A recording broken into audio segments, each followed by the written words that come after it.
ఆయన అందరు నమస్తే. మీ రైతమ్మని మీరు చూస్తున్న ఎన్జిఎన్ ఫార్మర్ ఛానల్ ని.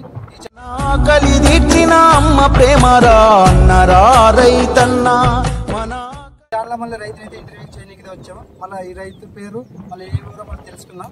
మరి చెప్పండి, మీ పేరు ఏం పేరు, మీది ఏ ఊరు? కప్పట్ల మళ్ళీ మీరు ఇక్కడ ఏ ఇతరం వేసారు? హైవేస్ ఉండాలా? మళ్ళీ ఈ హైవేస్ ఉండడానికి మళ్ళీ ఎక్కడ తెచ్చుకున్నారని చెప్తున్నారా? షెడ్లో తెచ్చుకున్నారు. ఎంత పడిందన్న మొక్క? 1 రూపాయి పడిందా? అంటే మొత్తానికి వచ్చేసి 10,000. నాటడానికి ఎంత అయిందన్న? 4 రోజుల. ఈ మిరపొలానికి మళ్ళీ ఎన్ని రోజులకి మళ్ళీ నీళ్ళు పెడతారు? 2 రోజులకు ఒకసారి కడతారా? మళ్ళీ ఈ మిరపంట చాలా బాగుంటుంది ఈరోజు. మళ్ళీ మిరపంట పూత నిలబడడానికి, కాయ నిలబడడానికి దానికి ఏ విధంగా మందులు కొట్టాలి? దానికి ఎంత ఖర్చు అయింది?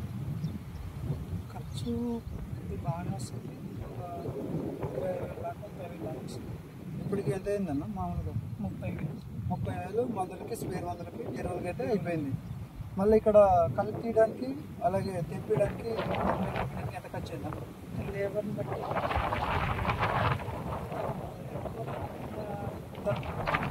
మళ్ళీ ఈ మధ్య కాలంలో ఇస్తున్నారు 300.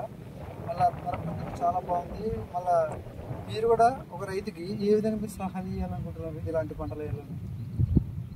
హైవేస్ బాగుంటుంది. పాతది ఓల్డ్ అన్నట్లు.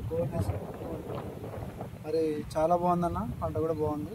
మళ్ళీ మీరు ఇది మార్కెట్లో ఏ విధంగా ధర ఉందన్న పచ్చిమిరపకు? ఇప్పుడు 30 కేజీ. మళ్ళీ ఏ మాత్రం ధర ఉంటే రైతు బాగుపడుతున్నారు? 30, 25. మామూలుగా అంటే మార్కెట్ వాళ్ళు ఇచ్చమంటారు, మీరు మార్కెట్కి వెళ్ళాం. అక్కడ ఏ విధంగా ఒకసారి 10 రూపాయలు, 5 రూపాయలు తెచ్చుకుంటాం. మళ్ళీ ఆ విధంగా ఉంటే రైతు బాగుపడతారు అంటారు. ఆ విధంగా ఉంటే రైతు బాగుంటుంది. ఒకటి మినిమం మ్యాక్సిమం రేట్ ఒకటి బాగుంటుంది. అంటే ఏ విధంగా ఉంటే బాగుంటుంది? ధరలు కంపల్సరీ 20 రూపాయల పైన ఉంటే ధరలు బాగుంటుంది. రైతు కేజీ 20 రూపాయల పైన ఉంటేనే గిట్టుబాటు అవుతుంది. 20, 25, 30 ఉంటే రైతు బాగుపడుతుంది. మళ్ళీ రైతు ముందు పోవడానికి ప్రతి ఒక్క రైతుకి ధరలు ఉంటాయి చేసుకోవడానికి, కానీ నెక్స్ట్ తరానికి అయితే ముందుకు అవకాశం ఉంటుంది. మిరపంట కూడా తెంపిస్తున్నారు. మళ్ళీ ఇక్కడ ఎన్నుకోతాను ఇది రెండో కోత.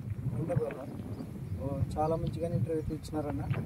అలా మన ఛానల్ కొంచెం లైక్ కూడా చేయండి అన్న. ఇలాంటి రైతులను ఎంతోమందిని అయితే ఇంటర్వ్యూ చేస్తాను. ప్రతి ఒక్క పంట గురించి అయితే అలా ఇంటర్వ్యూ ఉంటుంది. ఏ పంట ఎలా వేస్తారో దాని గురించి పెట్టుబడులు ఎలా ఉంటాయి ఇవి మన ఛానల్లో ఉంటాయి. కాబట్టి మన ఛానల్ కొంచెం లైక్ చేయండి, షేర్ చేయండి, సబ్స్క్రైబ్ చేసుకోండి. బాయ్ అండి, అందరికి నమస్తే.